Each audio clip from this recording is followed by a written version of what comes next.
Amen. So I could share something there. Amen. Amen. And so since God thought enough of us, amen, let's hear what he has to say to us. So everybody at Psalms 105? Amen. Beginning at verse 1 says, "Oh, give thanks to the Lord. Call upon his name. Make known his deeds among the people. Sing to him. Sing psalms to him. Talk of all his wondrous works. Glory in his holy name. Let the heart of those rejoice who seek the Lord. Seek the Lord and his strength. Seek his face evermore. Remember his marvelous works, which he has done, his wonders, and the judgment of his mouth. O seed of Abraham, his servant, you children of Jacob, his chosen ones." Amen. I read to you 6 verses of Psalms number 105. May God add a blessing to the reader, hearer, as well as the doer of his holy and written word. I want to talk about this morning the reasons why we give thanks. Amen. The reasons why we give thanks. You may be seated. As I mentioned earlier about Thanksgiving and the true meaning of the word,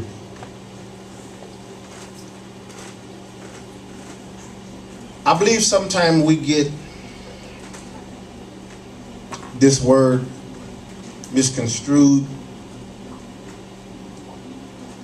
because we often want to give thanks to people who really need not to be given thanks to. We thank everybody for what they do or what we think that they have done. But when it comes to God, he's the last person that we give thanks to.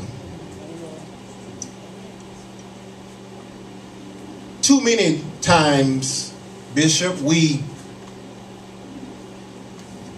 put God on the back burner when in fact God is the whole oven.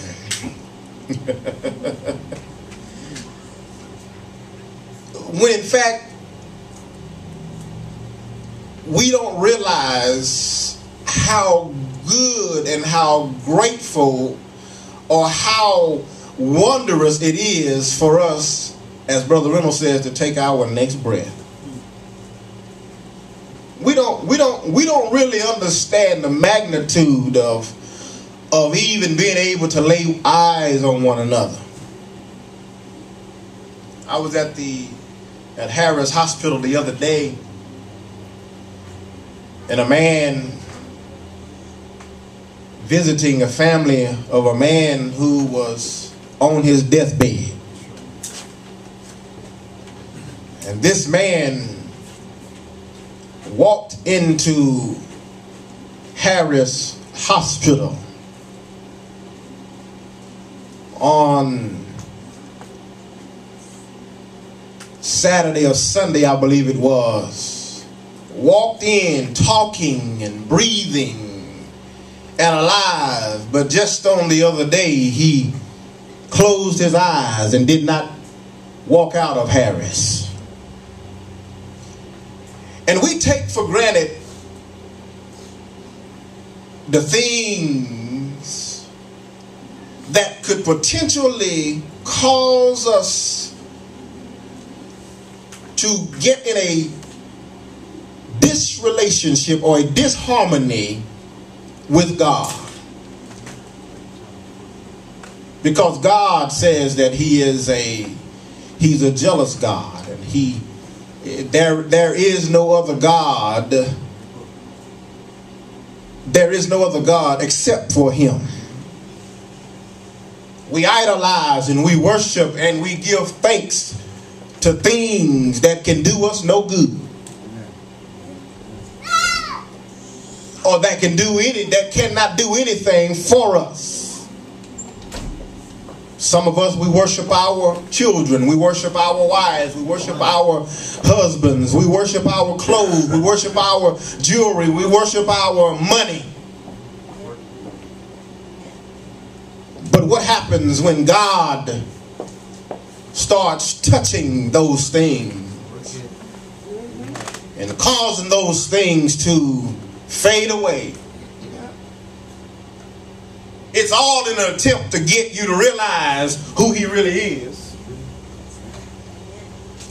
But how far do you have to go down before you realize that you need to give God some thanks? You need to give God some praise. David was the chief of musicians. He was a great king, a great leader, a great man of God, one whom God noted as to be one after his own heart. David was instrumental and being the successor of a great nation of people who he had to lead them to a place where they had to realize whom all of their help came from.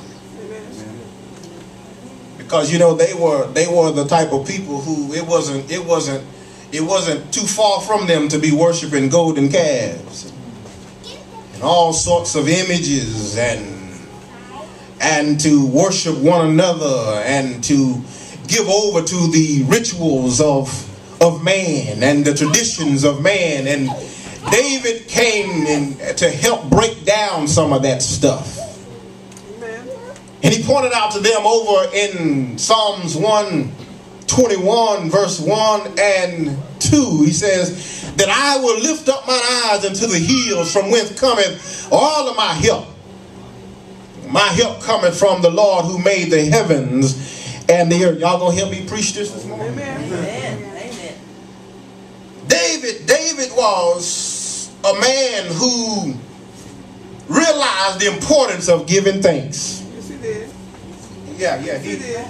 He realized the importance of giving thanks, because David he wasn't always on his game, so to speak. David wasn't always doing good or always doing the best of service to the Lord, because David had some issues just like you and I. Amen. Yes, he did. He had some problems. He had some fleshly issues just like you and I. And David, although God, his permissive will allowed him to be with other women outside of his wife and his harem that he already had, and caused a man to be put to death on the front line, David realized the importance of making up with God.